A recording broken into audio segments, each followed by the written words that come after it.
Ladies and gentlemen, welcome to Metropolis Radio. Today we are talking about the future of Marvel movies, and more specifically by asking the question, are future Marvel movies at risk of being overloaded? But before we go any deeper, guys, just remember that at least one of my videos every week will not be coming to the YouTube channel. They will only be coming to my BitChute, Odyssey, and Rumble channels. So if you're watching this on YouTube and you have not started following me on at least one of those three alternative sites, the links to those are down in the description below. But with that out of the way, guys, let's get into this article from Game Rant, aptly titled, Are Future Marvel Movies at Risk of Being Overloaded? Recent MCU projects have featured multiple heroes, which makes one wonder whether future films run the risk of feeling too overloaded. With Phase 4 of the Marvel Cinematic Universe, Marvel Studios seems to have coined a new formula. While crossovers have occurred and were appreciated in the MCU in the past, the studio has made it a more common occurrence in this phase, with multiple heroes showing up in several projects thus far. The decision has been hailed by fans world over, but is it soon going to become overkill? Within a year of launching Phase 4 of the MCU, Marvel Studios has already had multiple projects that have featured more than one hero. Along with the main protagonist, one of the other Avengers or heroes has made an appearance and played an important role in the specific plotline. Even though it is technically a standalone project, fans get to see more than one hero in action. And this isn't obviously the end, as upcoming projects are following a similar path. This makes one wonder whether future Marvel movies and television series are at risk of feeling too overloaded. The biggest crossover in the history of the MCU came toward the end of 2021 in the form of Spider-Man No Way Home. Not only did the film feature Tom Holland's Peter Parker and Benedict Cumberbatch's Doctor Strange, but it was also the perfect conclusion to 2 decades of Spider-Man's cinematic journey, with Tobey Maguire and Andrew Garfield returning to reprise their roles as the web-slinging hero and officially being initiated into the MCU. The character's journey seemed to have come full circle. However, even if the two had not been part of Spider-Man No Way Home, Cumberbatch's Doctor Strange would still have been one hero too many for a typical standalone movie. His involvement in the film wasn't just a cameo or a passing reference. Holland's Parker approaches him for assistance when his true identity is revealed. It is Doctor Strange's botched spell that brings characters from parallel universes into the same world as the MCU's Spider-Man. Some would argue that Doctor Strange doesn't participate in the final fight against the villains, but had the other Spider-Men not appeared, would he still just watch from the sidelines? Seems highly unlikely. Also, let's not forget that Spider-Man No Way Home has officially brought Charlie Cox's Matt Murdock, aka Daredevil, under the MCU's wing. Doctor Strange in the Multiverse of Madness is the next film slated in Phase 4's lineup, and based on the trailers and the official synopsis, it is already known that it is going to be another crossover. Elizabeth Olsen's Wanda Maximoff will be making an appearance in the upcoming film, and it seems like she will be playing an important role in helping Doctor Strange deal with the madness. Fans last saw her in the Disney Plus series WandaVision, and things for her seem to pick up where the series left them off. The much-awaited film will also be introducing, and I am going to mispronounce this name, so I apologize in advance, Choidal Gomez as America Chavez, the hero to be joining the MCU's busy roster. While it isn't her film, fans are hoping that they will get to see the hero in action alongside her MCU colleagues and successfully bring her powers from the comics to the big screen. At this point, fans also know that a second variant of Doctor Strange, who is being referred to as Sinister Strange, will also be a part of the upcoming film. It remains to be seen whether he will be helping the heroes or filling in the role of a villain. Either way, it seems to be a loaded project. While films are the popular medium in the MCU, the Disney Plus series became an integral part of the timeline in Phase 4.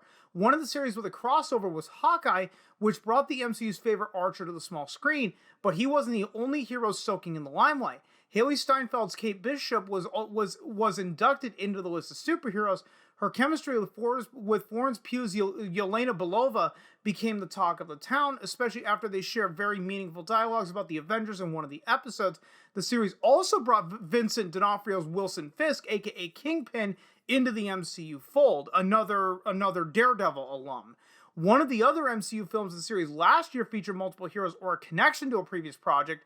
Shang-Chi and the Legend of the Ten Rings featured the Mandarin, the real one that is, portrayed by Tony Leung. Fans will remember the character from Iron Man 3 and how he ended up being an actor named Trevor Slattery, portrayed by Ben Kingsley. He also returns in Shang-Chi and the Legend of the Ten Rings, and even helps Simu Liu's titular character in his mission. Other Disney Plus content that feature crossovers include Loki, which introduced Jonathan Majors as He Who Remains. He happens to be a variant of Kang the Conqueror, who is confirmed to be a part of Ant-Man and the Wasp: Quantumania. What If, on the other hand, was a treasure trove of crossover content, and it has been confirmed as MCU canon, so it cannot be discarded as a side plot. Okay, side tangent here. Marvel's What If is just like it sounds. It is a what if X happened instead of Y. How the fuck can you make a show like that canon? You know, that's like saying every episode of The Twilight Zone is interconnected in some way, shape, or form. You and I both know it to be absolute fucking bullshit. But according to Marvel Studios and Disney, what if X instead of happened of Y is now official canon? You know, and I can already see this coming down the pipeline. Well, Loki introduced the multiverse. But that to me is a very, very cheap defense for, you know, for making a what if X instead of Y show as a part of official canon. You know, see, again, if it looks like bullshit and smells like bullshit, it's probably bullshit. Future MCU films are also leaning heavily on the crossovers, such as the Marvels, which will feature Brie Larson's Carol Danvers, Tiana Paris's Monica Rambeau, and Iman Vellani's Miss Marvel. While the official synopsis for Thor: Love and Thunder has not been released yet, fans last saw Chris Hemsworth's Thor heading off with the Guardians of the Galaxy in 2019's Avengers Endgame, and so fans are expecting some sort of potential crossover. However, the studio seems to be ignoring the fact that films and series might be getting overloaded. The standalone MCU films have been appreciated by fans over the years and work perfectly in narrating the story or journey of a single hero. For years, fans complained that Scarlett Johansson's Natasha Romanoff did not feature in a standalone project, and so her backstory was never explored. She finally got her own film in the form of Black Widow in 2021, after the character had already been killed off in Avengers Endgame. Yeah, and how many people were saying that the Black Widow movie came out like 5 years too late? You know, it should have come out like 2015, 2016 at the absolute latest. It's like, it was the right movie at the wrong time. The standalone films are a necessity in offering background and helping fans connect with the respective heroes. When multiple heroes show up, it becomes important to offer them equal screen time, which takes away from a specific hero's plotline. It does, however, seem like crossovers will be a regular part of MCU content, both films and TV series, moving forward. Previously, multiple heroes got together in the Avengers films to fight a big level threat. However, Phase 4 is bringing a few heroes, or multiple variants of the same hero, in the case of Spider-Man No Way Home, together in individual projects instead. It has worked for the projects thus far, with Spider-Man No Way Home going on to become the third highest grossing film on the domestic box office, but it remains to be seen whether the formula will be appreciated in the long run. And I am gonna personally end it off with this. At some point, okay, all you MCU fanboys out there, even you have to acknowledge this. At some point, the MCU will crumble. It will crumble under its own weight. You know, you can only have so much interconnectivity for so long to, you know, eventually what is the MCU gonna get to at this point? You know, trying to slow my mind down. Right? The MCU started off as a very loose connection between all these heroes. Iron Man, Captain America, Thor, and I'm gonna feel really fucking stupid. What to say? Iron Man, Captain America, Thor, Hulk.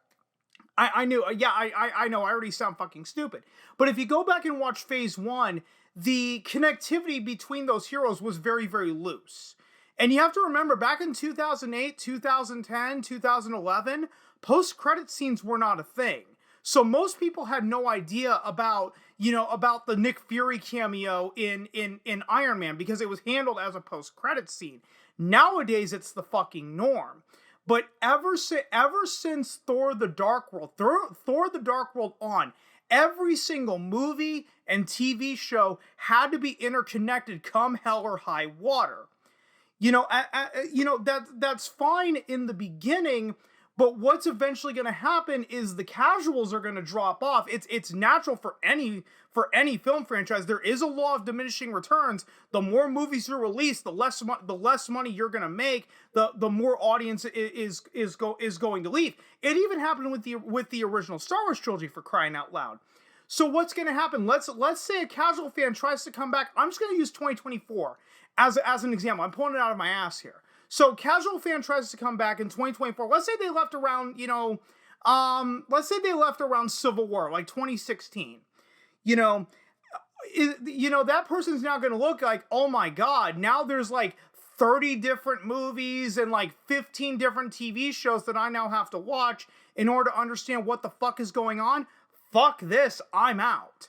And I hate to break it to you, even you guys, the hardcore fans, are eventually going to get bored of this. At some point, you can only, I think it was Albert Einstein who defined sanity as doing the same thing over and over and over again and expecting different results.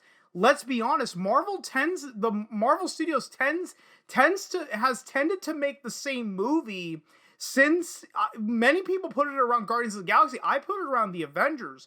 But still, go back and watch phase one of the MCU. All of those movies are vastly different from each other. You have Thor, where it's more of a fish out of water story. But then you also have like Charming Iron Man. You have the World War II picture with Captain America: First Avenger, and then you have the Incredible Hulk, which is somehow not a sequel to Ang Lee's Hulk, despite the fact picking up right where that movie left off, because at the end of that movie, Bruce Banner does go into South America. But still, you get my point. All of those movies in phase one were vastly different, all the way up to the Avengers, up through Iron Man 3. But then after that, it's just been the same movie over and over and over again. At some point, you're going to crumble under your own weight. Like I said, the casuals are going to inevitably leave. And then the hardcore fans are going to get bored of it, because you can only shovel the same shit in their mouth for so long before they start getting sick of it. Look at the Walking Dead. And I know I'm tangenting off for way too long, but Walking Dead, another perfect example. The Walking Dead was water cooler television. Now, it stopped being that around season 5, season 6, when the casuals started getting bored with it. And then what happened? The hardcore fans still stuck around up until they decided to kill off Glenn for no apparent reason other than to just kill off Glenn. That's when the hardcores then started turning on the show. And then by the end of season 8, you had people questioning, what the fuck are you building to? So you had more and more people leave, and now, as of the recording and uploading of this video, it's like, yeah, The Walking Dead is in its final season, but how many people honestly care? How many people are honestly now going, thank fucking God that show is finally coming to an end? Oh, and by the way, there's probably going to be like 3 or 4 spin-off shows that come out of that, but let's just conveniently all ignore that. And guys, I'm going to go ahead and actually end the video right here before I continue to tangent off for way too long, because I think by this, I think if you guys have stuck around this long, you guys get my point. So if you stuck around this long, thanks so much for doing so. And if you've been following me long enough, you know I'm terrible at ending these videos, so I will just see you guys next time.